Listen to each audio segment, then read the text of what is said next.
Yesus Kristus pernah bertanya kepada para murid-Nya, "Menurut kamu, siapakah aku ini?" Lukas 9 ayat 18.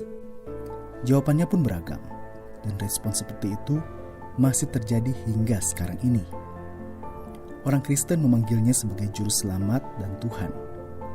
Namun, banyak orang menyebutnya sebagai guru, nabi, panutan moralitas, dan bahkan manusia biasa. Menurut Anda sendiri, siapakah Yesus? Lalu, apa kata Alkitab tentang Yesus Kristus? Siapakah Yesus menurut kesaksian yang dituliskan oleh Alkitab?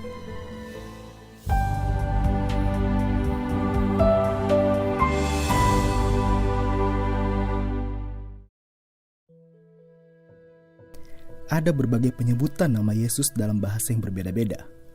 Indonesia menyebutnya Yesus Kristus dan juga Isa Al-Masih. Dalam bahasa Inggris diterjemahkan menjadi Jesus Christ. Dan dalam bahasa Yunani adalah Yesus Kristos. Namun, itu hanyalah perbedaan penyebutan nama saja.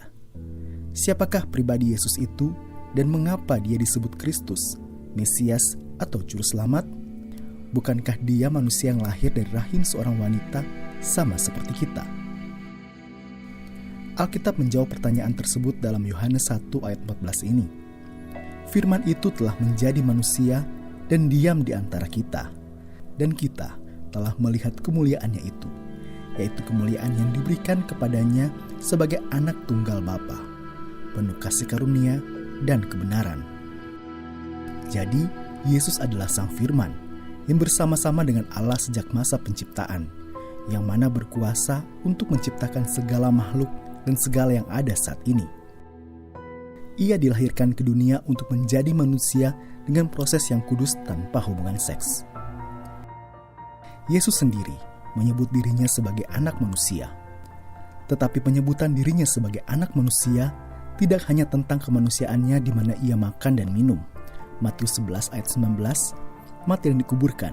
Matius 12 ayat 40, namun juga figur keilahiannya. Matius 9 ayat 6, Matius 12 ayat 8, Matius 13 ayat 41, Matius 19 ayat 28.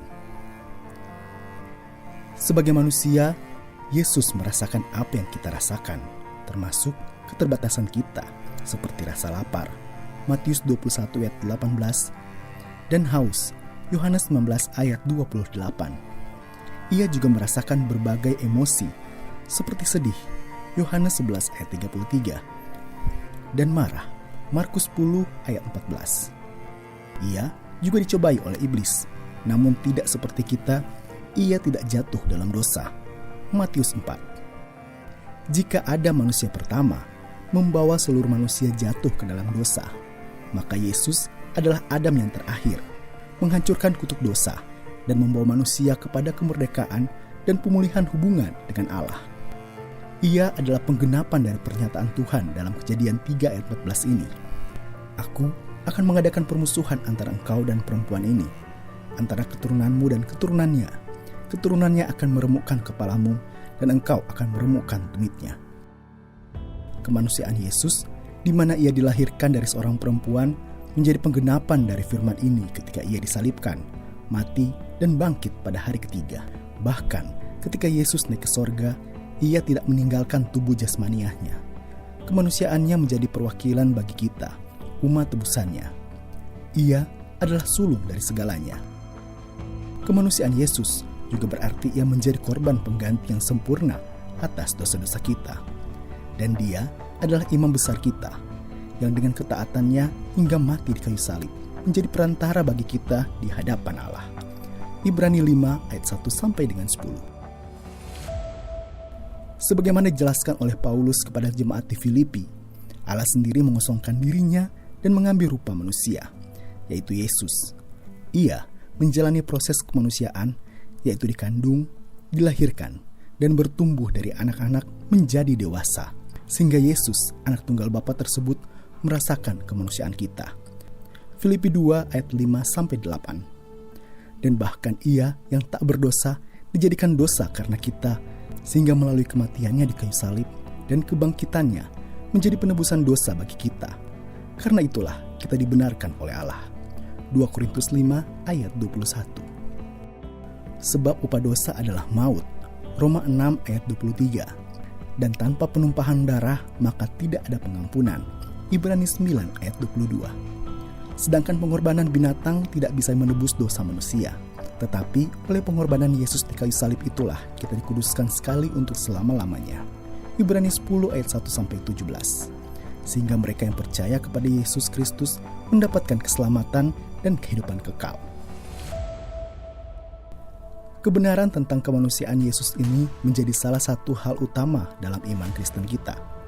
Sebagaimana dirumuskan bersama oleh bapak-bapak gereja yang dituangkan dalam pengakuan iman rasuli yang menyatakan bahwa kita percaya kepada Yesus Kristus Tuhan kita yang dikandung dari Roh Kudus, lahir dari anak darah Maria, yang menderita sengsara di bawah pemerintahan Pontius Pilatus, disalibkan, mati dan dikuburkan, turun dalam kerajaan maut, dan pada hari yang ketiga bangkit pula dari antara orang mati, naik ke sorga, duduk di sebelah kanan Allah Bapa yang Maha Kuasa. Kebenaran tentang kemanusiaan Yesus sama pentingnya dengan keilahiannya berkaitan dengan Injil keselamatan. Hal ini tidak bisa dipisahkan dengan iman Kristen, iman yang hanya bisa timbul dalam hati kita oleh karya Roh Kudus. Lalu, apa kata Alkitab tentang keilahian Yesus Kristus? Apakah Alkitab menyatakan Yesus adalah Tuhan? Jika Anda ingin hal ini dibahas, tulis komentar Yesus itu Tuhan ya. Anda diberkati oleh konten kata Alkitab ini. Mari dukung kami untuk memberitakan kabar baik kepada Indonesia dan mengubahkan kehidupan banyak orang. Hanya dengan Rp150.000 saja, Anda sudah menjadi pahlawan perubahan bagi Indonesia.